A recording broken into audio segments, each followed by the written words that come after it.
For most of us, completion day is the most exciting day. It's moving day, but it's also the most stressful day. Obviously you have had your removals booked and hopefully got your house packed.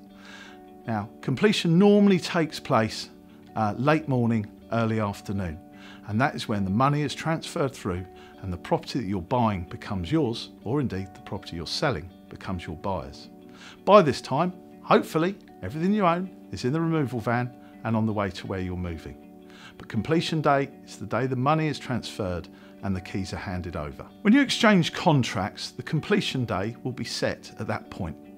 And by this time, you need to have booked your removals, dealt with your change of addresses, and be ready to move on that day. It's one of the most exciting days in the moving process, but also one of the most hectic. But my advice is get your removals booked and organised, get everything packed, and move and enjoy your new home. On completion day, the solicitors, normally late morning, early afternoon, will send the money over by telegraphic transfer. They'll initially receive it if there's a mortgage on the property from the bank or building society that's funding the mortgage.